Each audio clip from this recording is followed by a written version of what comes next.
what it is. Welcome back, ladies and gentlemen, and everything in between. If this is your first time here with me, this is the Big Buddha Podcast. It's a free-thinking podcast. We kind of do a little bit of everything. We talk about comedy, cannabis, conspiracy, current world events, all kinds of good shit. So we never get bored. There's always something to talk about. This is a free-thinking podcast, like I said, so we want to try to open our mind and expand a little bit. We're going to talk about some things that are maybe controversial to you, maybe not, but either way, try to accept it with an open mind and interpret the information as I'm giving it to you. And even if you don't like me, I've said it before, even if you don't like me and you think I'm an idiot and whatever, take the information I'm giving you, look up the names, Google, do the research for yourself, and, base your own opinions. That's what this is all about. We're just sharing information with one another, and hopefully we're learning from one another. So if you got something to say, make sure you put it in the comment section, like, share, comment, subscribe, leave me hate mail, whatever you want. Any interaction is better than no interaction. I appreciate all of it, for sure. Give me a second. I'm gonna hit this real quick.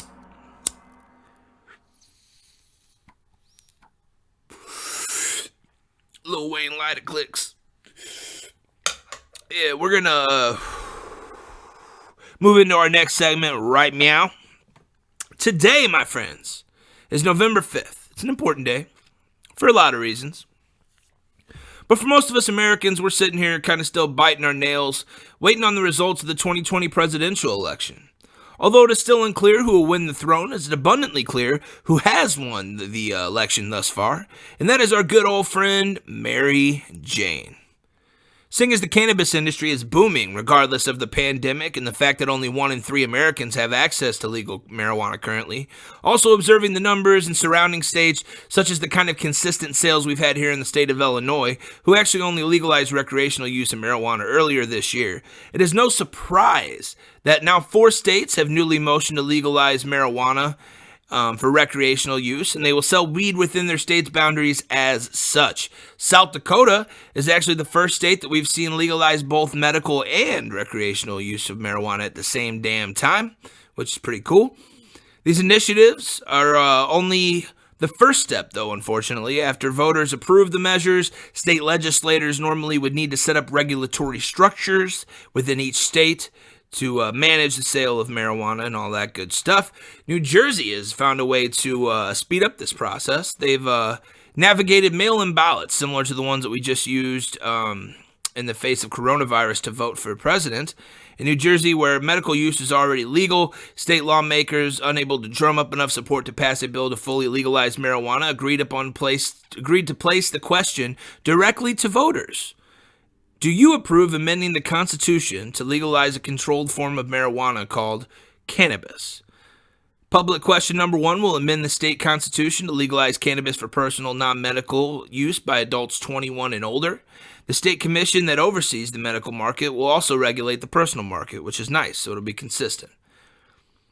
The war on drugs here in the States has been a plague on the American people since it started, and not only is it one of the biggest failures in government history, but it also serves as the long dick of the law, raping the people's lives of their freedom and their dignity along the way. It has inevitably played a vital role in filling the industrialized, privatized prison system to the brim with newly made and reoccurring criminals, and also has ushered in and implemented such bullshit measures as the three-strike policy, in addition to the systematic racism and prejudices that already exist in all levels of the judicial system here in America, and have for some time. These practices and facilities have created way more criminals than they've ever rehabilitated in the history of this country. That being said, on Tuesday, despite federal prohibition, several states have continued the march to decriminalize drugs here in America. Oregon actually became the first state to decriminalize small amounts of cocaine, heroin, methamphetamine, and other drugs that are considered hard drugs. And in New Jersey, South Dakota, Montana, and Arizona, voters decisively passed laws regarding the legalization of recreational marijuana. Cannabis is now legal across a large block of states in the West, from Washington down to the Mexican border and well beyond. Cannabis was also on the ballot in Mississippi. If all of the marijuana measures pass, marijuana will be legal for medical use in 36 states, and recreational use will be allowed in 15 states. The Oregon measure makes possession of small amounts of what have long been considered harder drugs a violation, similar to a traffic ticket and no more punishable by jail time, which is nice. The law also funds drug addiction treatment for marijuana sales tax. So there you go. If you're in Oregon and you're buying legal weed, you're actually funding efforts that would go towards rehabilitating some addicts, which is nice. Just like with weed in these recreational states, possession of larger amounts could still result in misdemeanor charges. In some cases, that would be rise to what's considered commercial level, could still be charged as felonies. Separately, Oregon voters also legalized psilocybin, known as magic mushrooms, to those that don't know, for people age 21 and older. Proponents say that the move would allow the drug to be used to treat depression, anxiety, and other conditions, which it does. Washington, D.C., voters have approved a ballot initiative to decriminalize a wide range of psychedelics in the use for use in the nation's capital. According to the projection by the Associated Press, under the new law, possession and use of entheogenic plants and fungi will be among the district's lowest law enforcement priorities, as they fucking should be. The jurisdiction is the fourth in the U.S. to enact the reform. Voters' voices were heard in winning the majority on the initiative with a resounding 76% yes. While I'm not going to sit here and advocate the usage of hard drugs such as heroin, meth, and cocaine, etc., knowing what it can and will do once people have become addicted, I will say that it's a step in the right direction. Both in attacking the war on drugs head-on directly, also in protecting drug addicts and users from being prosecuted and jailed for victimless crimes. Plus, besides being made in a lab and regulated, are government-approved and big pharma-made versions of these street drugs really any better for you, or even less addictive? To be honest, the answer is no, they aren't. It just seems as both citizens and certain state governments are starting to wake up, or at the very least recognize room to make potential profit by joining in on the black market sales of drugs like marijuana and mushrooms, rather than extorting the citizens that use them with fines and jail time. The war on drugs is a huge failure, and I'm glad to see it ending, unraveling at least one thread at a time. Society is evolving. Even though there's a lot of old boy clubs in the upper governments that are holding us back from progression. Nevertheless, the people will be heard. Society will evolve. It's a beautiful thing. 2020 has been crazy, man. With all of that, and the presidential race, and now there's lawsuits. About. I hear Biden's gonna win, and then they say Trump's gonna win. It seems to be going back and forth. It's a really close race. And now there's recounts and lawsuits, and so we'll see what happens. I don't know what to do or how to feel about it, to be honest. I mean, I voted, I did my part. I know I said in the podcast I wasn't sure if I was going to vote. I went out and I bit my lip and did it, and it is what it is.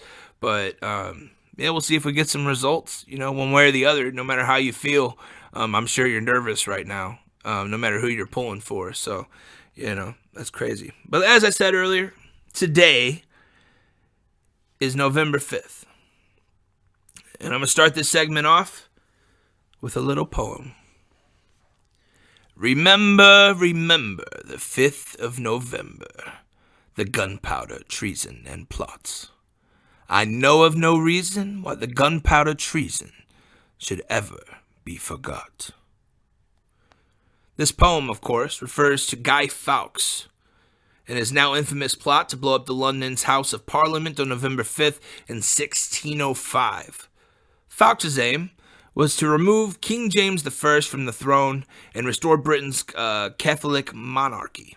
Had he succeeded that day, Guy Fawkes would have not only killed the entirety of London's governing body, but he also would have taken much of London and its citizens down with him. However, the plot was discovered by authorities, and Guy Fawkes was arrested, tortured, tried, and executed.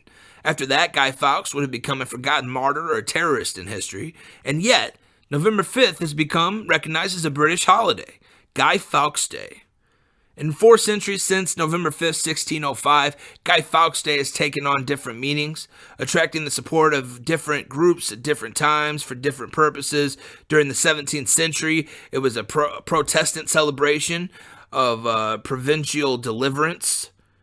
Under the Hanoverians, it became an occasion for riot, disturbance, and display of misrule. amongst lower classes, and only at the end of Queen Victoria's reign and on into the 20th century did bonfires, masks, and fireworks become popular ways to celebrate the holiday in England. It would exist this way for nearly 400 years, actually. Originally, they would hold the festivities as a way to mock Guy Fawkes and his efforts to assassinate the king, though through time, both the celebration itself and the identity of Guy Fawkes would get seen in a new light, you could say. Published in 1988 to 1989, a man named Alan Moore created a comic book series, which was set in a dystopian, post-apocalyptic Britain, where the title character V tries to liberate his surroundings. In 2005, a British filmmakers called Alan Moore, and they made a film called V for Vendetta. In 2006, it was released. Following the plot of it is following World War, London is in a police state occupied by a fascist government, and a vigilante known as V, played by Hugo Weaving, uses terrorist tactics to fight the oppressors in the world in which he now lives. When V saves a young woman named Evie, played by Natalie Portman, from the secret police, he discovers an ally in his fight against England's oppressors. You know, most people felt the novel was very, telling. You know, it predicted certain things, and, that certainly spoke to how the political climate was at the moment. It really showed, and at the current moment, actually, too, it really showed what can happen when society is ruled by government rather than the government being ran by the voice of the people. I don't think it's such a big leap to say that, things like this can happen when leaders stop listening to people. Filmmakers added topical references relevant to a 2006 audience, obviously, according to the Los Angeles Times, with a wealth of new life parallels to draw from in the areas of government surveillance, torture, fear-mongering, and media manipulation, not to mention corporate corruption and the religious hypocrisy. You can't really blame the filmmakers for having a field day referencing current events. There are also references to an avian flu pandemic, which is, actually very similar to the coronavirus pandemic that we're going through currently. And if you watch the movie, it's kind of creepy, to be honest. It's on Netflix right now because it was so popular after coronavirus struck that people were like, oh, we want to watch this movie. So people were searching it so much that Netflix bought it and added it to their catalog. So you can go in there and watch this movie, V for Vendetta. I recommend it. It's one of my favorite films. You can go watch it on Netflix right now. But yeah, if you watch it right now, because of this avian flu pandemic they're going through and how media, as the critic just said, media manipulation, corruption of government, everything is spoke to in this film. And like I said, it's pretty creepy how dead on it is to current events, even though this was made almost 20 years ago. There's references to the avian flu pandemic as well as persuasive use of biometric identification and signal intelligence gathering and analysis by the regime. Film critics, political commentators, and other members of the media have also noted that the film's numerous references to the events surrounding George W. Bush administration here in the United States. These include hoods and sacks worn by prisoners in Larkhill that have been seen as reference, such as the Abu Ghraib torture and prisoner abuse. The Homeland Security Advisory System and rendition are also referenced. One of the forbidden items in Gordon's secret basement is a protest poster mixed with a US-UK flag with a swastika and the title Coalition of the Willing to Power, which combines the coalition of the willing with Friedrich Nietzsche's concept of will to power. Despite the America-specific references, the filmmakers have always referred to the film as adding dialogue to a set of issues much broader than the U.S. administration. When James McTeague was asked whether or not the BTN network on the movie was based off of Fox News Channel, McTeague replied yes, but not just Fox. Everyone is complicit in this kind of stuff. It could have just as well have been Britain's Sky News Channel, also a part of the News Corps. Not to spoil the movie for anybody who hasn't seen it, but at the end of the movie, the idea that V was talking about comes to life and sparks a revolution of people wearing Guy Fawkes masks in the streets of London. Just 2 years later, in 2008, protesters in real life took in the streets against Scientology And they had adopted the mask as both a means to conceal their own identities and also to be used as a message. Alan Moore, anarchist, and the author of V for Vendetta, has supported use of the mask and stated in a 2008 interview with Entertainment Weekly, "I was also quite heartened the other day when I was watching news to see that there were demonstrators outside the Church of Scientology headquarters over here, and that they were suddenly flashed a clip to show all these demonstrators wearing V for Vendetta Guy Fawkes masks. That pleased me. That gave me a little warm heart glow."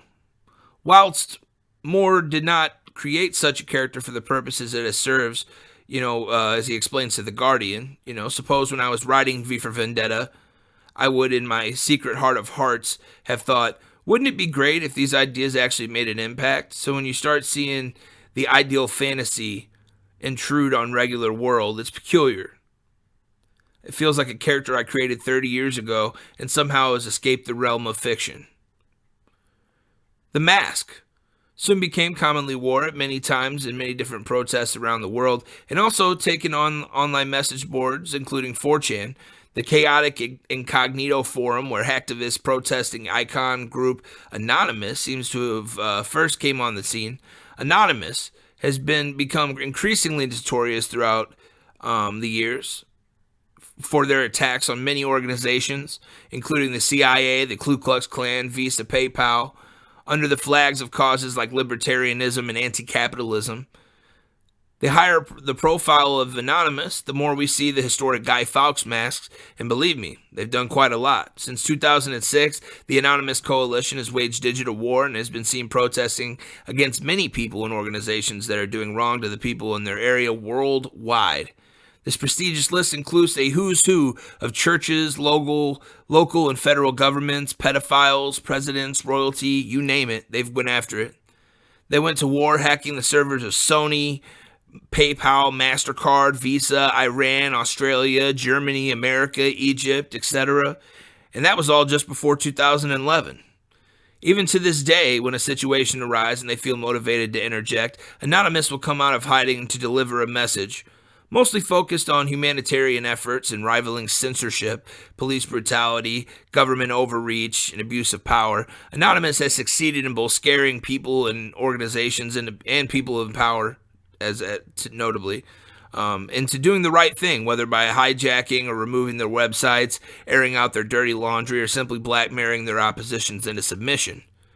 Just like in the movie V for Vendetta, Anonymous has hacked into servers and delivers video warnings and messages and a masked news-style report to both the people and their rivals. These videos are usually very informational and a bit chilling to watch, actually, if I have to be honest. Due to the nature of the beast, many people would probably still consider the people of Anonymous to be domestic internet terrorists. But just like Guy Fawkes, some, such as myself, uphold them as martyrs in some cases, and even heroes from a common civilian standpoint. I feel like I should end this with their words, and this is their slogan right here. They say, "We are Anonymous. We are Legion. We do not forgive. We do not forget. Expect us." So there you go. There's a good little history lesson there for you.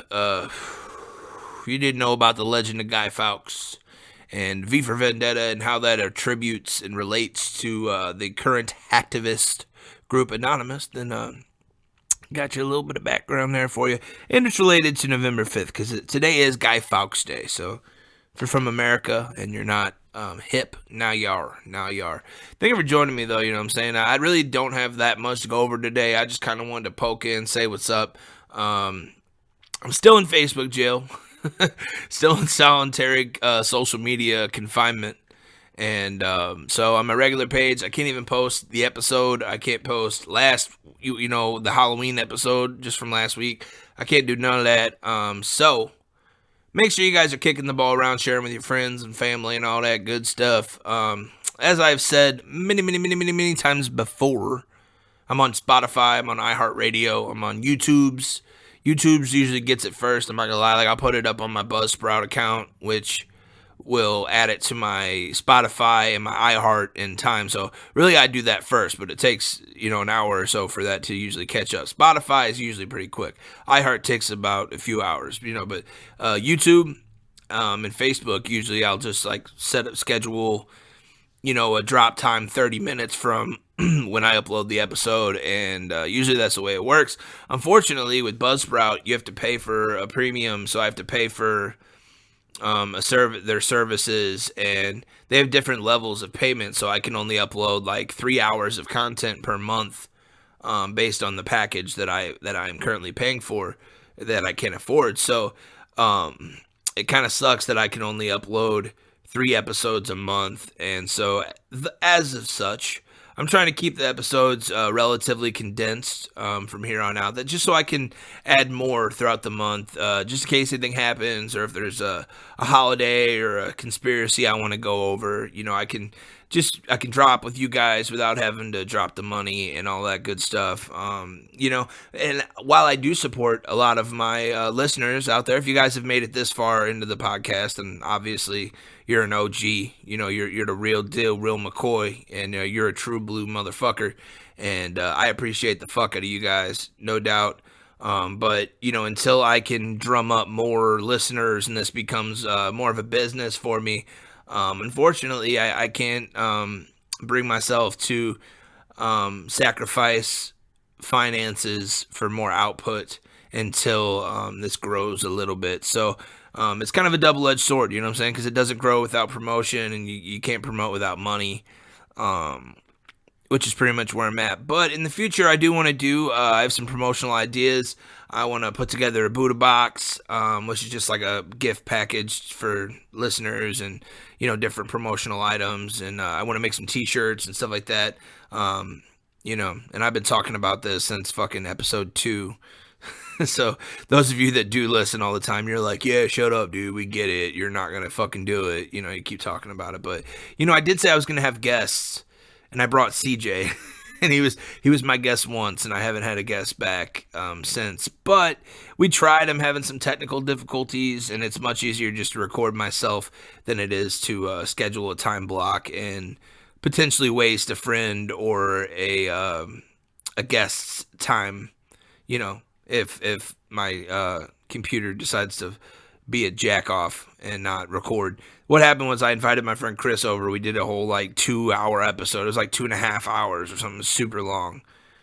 And whenever it got done, I stopped recording, and I looked at the time, and it had only recorded my microphone the whole time.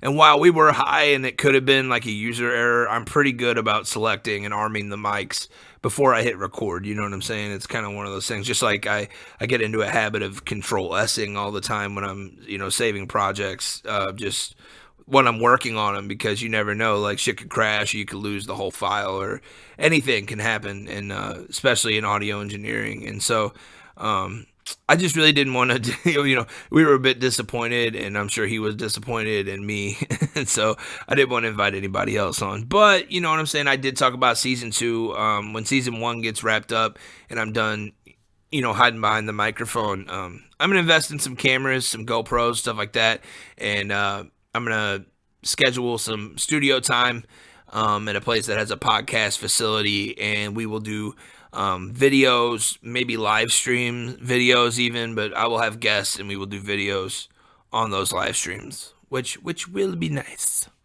I was talking to my friend, it's real hit or miss out here on the streets when it comes to the weeds, and sometimes you get some bomb ass shit, and that, what's weird is it's harvest season normally, right around now to Christmas. While it's cold outside, normally you do have some bomb-ass weed because people are just now harvesting, even though they got to wait for it to dry and cure and all that stuff. So, it does take some time. But, it's real hit or miss on the street. And it's in Illinois, it's almost like you're robbing yourself if you go to the dispensary. And what's even more disappointing, though, is whenever you do go to the dispensary and you're like, okay, I'm spending the money, but at least I'm going to get some bomb-ass shit. I'm going to get some quality, grade A marijuana. And it's not always the case, actually. What's really most disappointing is when you go there, you spend the money, and say you get a pre-roll, which is always a fucking mistake, it seems to be, for me anyway. Or you buy they'll have like 7 grams of shake for a lower price, and you could get, because like an eighth is like anywhere from $70 to $90, depending on THC content and this type of weed and the brand of weed and the container and all that good stuff. So, but like there's companies like High Supply that will release, like grams of shake and whatever. And it's weird because they really just grind up leaves and all kinds of trimmings and shit and mix it up with like the floor bud that comes, the shake that comes down off the plants or off the nugs. And they resell that, and it's just like not ever good. You know what I'm saying? So then they found a way to be clever about it. They started stuffing tubes, and they sell them as pre-rolls. And they do this all over America.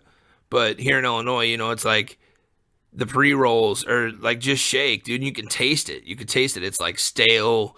It just doesn't like get you high like that. Like you might get a buzz, but it's not get you stoned, And, that sucks when you're paying top price, and I've even bought like nugs from the dispensary locally here, and it's like, I've even bought nugs that aren't up to par.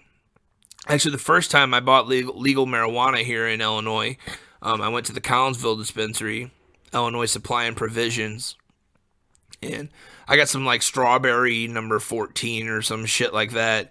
And the fucking weed was garbage, dude. I ended up like, I smoked it. It got me high, but like it wasn't anything special, dude. Like for real, I went to my street merchant, my black market florist, and he's normally got better bud than that, and it just it was pretty like deflating when you try to do the right thing and pay taxes and support the state by utilizing one of their recreational marijuana facilities, and they're selling subpar product. I think I've talked about it before on here, but I think a lot of reason, why that is because Illinois growers aren't in abundance yet, like they are in states that have been legal for a while, like, California, Colorado, Washington, stuff like that, to where the growers are in abundance and supply and demand is relatively flat, like supply and demand is relatively even.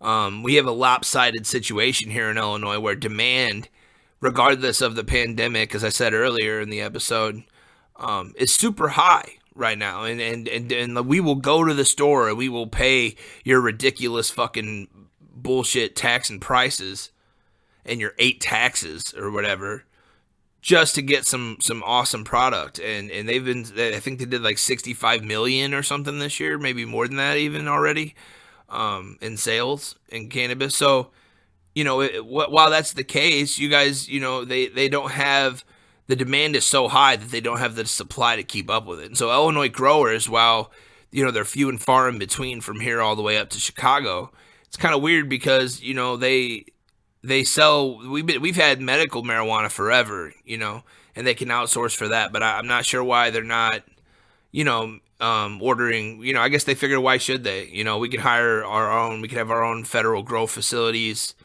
or we can, contract grow facilities to grow for us in our own state, so we won't have to outsource to other states for better weed. And so I think that's why we're running into that here in Illinois, because demand is so high and supply is so low, that we're just like here, they're growing whatever and we're smoking whatever. So, if you go to those dispensaries here in Illinois and you happen to see, not the pre-rolls either, man. I bought some cookie pre-rolls from, Supply and Provisions in Collinsville, and, Cookie brand is from California, the rapper Burner. He grows some really choice marijuana out there, and the shit is fire. But I bought 2 cookie pre-rolls, or like $20 each or some shit. And one was like Cheetah Piss, and the other one was like London Pound Cake. And I was excited about both of them. And they both tasted exactly the same. And they both tasted like that shaky floor sweep fucking weed that they put in. Like, it's just, like, I don't know if Illinois Supply and Provisions stuff that, or if that's just like the way that it is in all of the cannabis industry. But pre-rolls, definitely disappointing. But I did buy a package, an eighth of Cookies brand marijuana from the Sajay dispensary down here. It used to be the Green Solution, and now it's Beyond Hello. Ever since they went recreational, they changed the building to Beyond Hello. But I bought a bag of cookies from there, and it was this weed called the Soap. And it was some of the best weed I've ever had. Just the terpenes, and like I love sour smoke. I love that taste. I love that fragrance. I love leaving the room and coming back and being like, God damn. I love sour anything. And so, the Soap is almost perfect because it's almost like, what happens when you get soap in your mouth, you're almost like, ooh, that's kind of how the weed was. So I was very impressed with the Cookies brand in the package. So if you get like nugs from the Cookies brand or any of those other brands that are shipped from the West Coast, you can get them in small increments. You're not gonna be able to buy like ounces of the cookies here in Illinois because they don't grow them here. But they've ordered packages, and if you get them in the package, a lot of times it will come from abroad, as long as it's a brand that you know and trust and all of that good stuff. So I definitely think that while shit's progressing everywhere, the state of Illinois is still kind of tiptoeing with getting current on prices.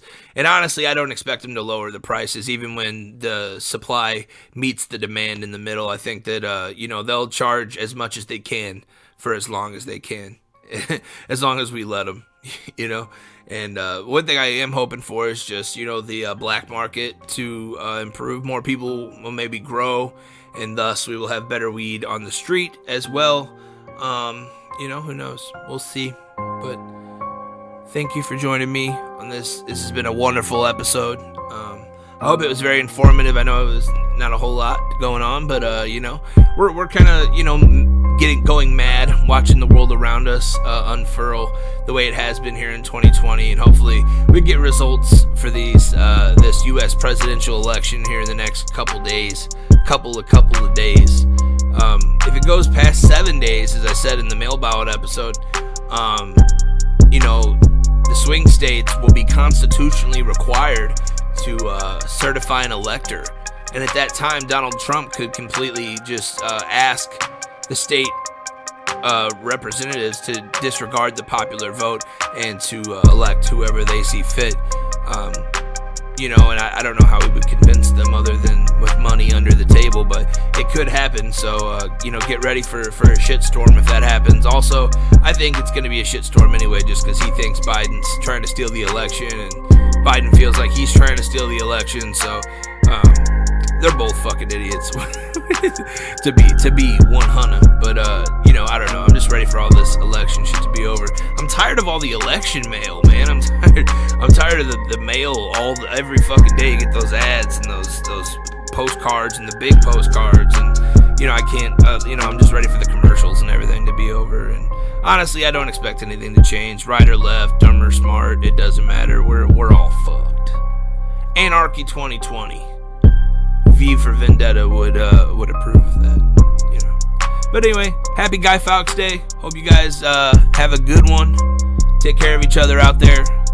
Peace and love. Peace and love.